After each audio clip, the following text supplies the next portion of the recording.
আমার সম্মানিত মা বোনদের একটা প্রশ্ন থাকে, পবিত্র রমজানের পরে যে শাওয়ালের যে রোজাটা আছে, এই রোজাটা মা বোনদের যে হায়েজ নেফাস থাকে বা অসুস্থতা থাকে, কাজা যে রোজাগুলো আছে, এই রোজাগুলোর পরে কি শাওয়ালের রোজা রাখবে নাকি শাওয়ালের রোজাটা আগে রাখবে?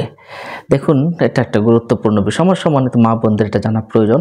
রাসূলুল্লাহ সাল্লাল্লাহু আলাইহি ওয়াসাল্লাম শাওয়ালের রোজার বিষয়ে একটাখান হাদিস আমরা মুসলিম শরীফে পাই, 1164 নম্বর হাদিস শরীফে, মান সামা রমাদানা ফাআতবাহু সিত্তাম মিন শাওয়াল কানা কাসিয়ামিদ দাহর।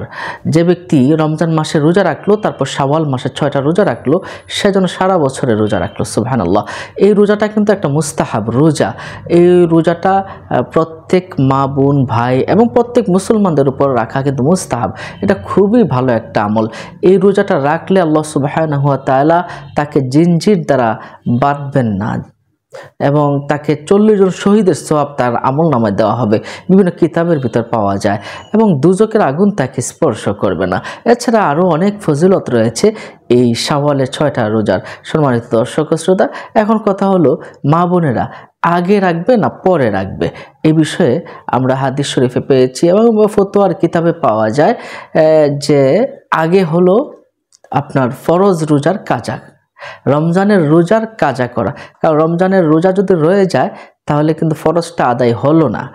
এই জন্য যদি আপনি দেখা গেল 4-5টা, সাধারণত মা বোনদের 4-5টা রোজা, 5-6টা রোজা এদিক সেদিক হতে পারে, এটা যদি আপনি আগে করে নেন, কাজাটা আগে করে নেন, তারপরে আপনি শাওয়ালের রোজা রাখলেন, এটা হচ্ছে উত্তম।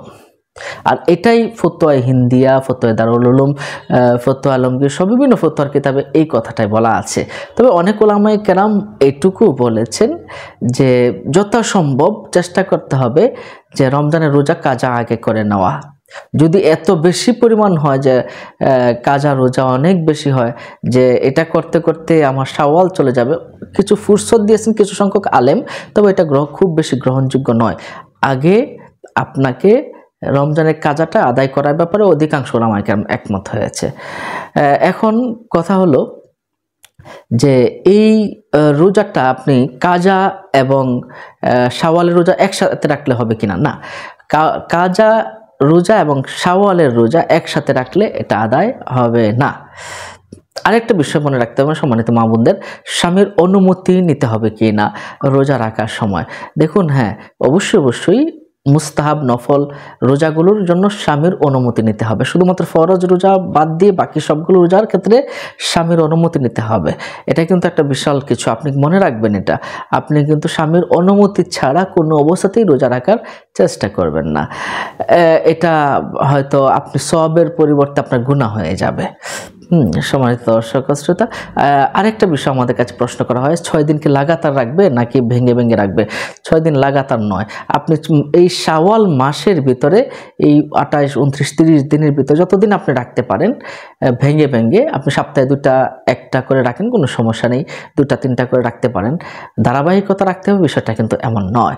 নিশ্চয় বিষয়টা বুঝতে পারছেন সম্মানিত মা বোনদেরকে আল্লাহ সুবহানাহু ওয়া তাআলা এবং আমাদের যারা মুসলিম পুরুষ মহিলা নারী যারা আছে সবাই যেন এই রোজাটা রাখতে পারে। আল্লাহ সেই তৌফিক আমাদেরকে দান করুন, আমিন। আসসালামু আলাইকুম ওয়া রাহমাতুল্লাহি ওয়া বারাকাতুহু।